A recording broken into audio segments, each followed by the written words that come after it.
చిత్ర పరిశ్రమ ఇదో అందమైన రంగుల ప్రపంచం. ఇక్కడ ఎంతో మంది అందమైన తారలు ఉన్నారు.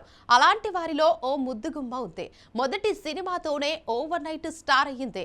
ఆ తర్వాత వరుస మూవీస్ చేస్తే అందులో ఒకటి రెండు మాత్రమే హిట్ టాక్ తెచ్చుకున్నాయి. దాంతో ఆ అమ్మడిపై నెట్టింట ఐరన్ లెగ్ అని ట్రోలింగ్ మొదలైంది. దానిపై ఆ బ్యూటీ ఎలా స్పందించిందో హ్యావ్ ఎ లుక్. టాలీవుడ్ లో ఉప్పెన సినిమాతో రాత్రికి రాత్రే స్టార్ స్టేటస్ సంపాదించుకున్న యువ నటి కృతి శెట్టి తనపై జరుగుతున్న సోషల్ మీడియా ట్రోలింగ్ పై ఎట్టకేలకు నోరు విప్పారు. ఉప్పెన తర్వాత బంగారాజు, శ్యామ్ సింగరాయ్ వంటి చిత్రాలు మంచి విజయాన్ని అందించినప్పటికీ ఆ తర్వాత ఆమె నటించిన వరుస తెలుగు సినిమాలు బాక్సాఫీస్ వద్ద తీవ్ర నిరాశపరిచాయి. వీటికి తోడు ఇటీవల ఆమె నటించిన తమిళ చిత్రాలు లవ్ ఇన్సూరెన్స్ కంపెనీ, వావా వాతియార్ కూడా ఆశించిన స్థాయిలో ఆడకపోవడంతో నెటిజన్లు ఆమెను ఐరన్ లెగ్ అంటూ దారుణంగా ట్రోల్ చేయడం ప్రారంభించారు. ఈ నేపథ్యంలో తాజాగా ఓ ఇంటర్వ్యూలో కృతి శెట్టి తనపై వస్తున్న విమర్శలను నేరుగా తిప్పికొడుతూ సంచలన వ్యాఖ్యలు చేశారు. ఒక సినిమా ఫ్లాప్ అయితే దానికి హీరోయిన్లను బ్లేమ్ చేయడం చాలా అన్యాయమని ఆమె ఆవేదన వ్యక్తం చేశారు.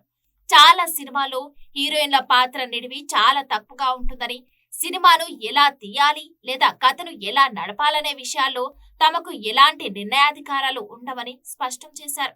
అలాంటప్పుడు తమపై ఐరన్ లెగ్ అనే ట్యాగ్ చేయడం విచిత్రంగా ఉందని, అసలు పరిశ్రమలో ఒక సక్సెస్ఫుల్ సినిమాను ఎలా తీయాలో ఎవరికి ముందుగా తెలియదని కృతి ఘాటుగా వ్యాఖ్యానించారు.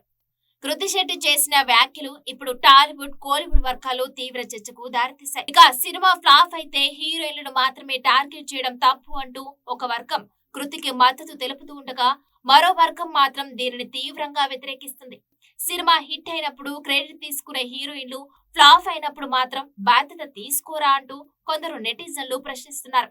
అలాగే సక్సెస్ ఫార్ములా ఎవరికీ తెలియదంటూ కృతి చేసిన వ్యాఖ్యలు సీనియర్ దర్శకులు, నిర్మాతల అనుభవాన్ని తక్కువ చేసి చూపించేలా ఉన్నాయంటూ పరిశ్రమలోని కొందరు అభిప్రాయపడుతున్నారు.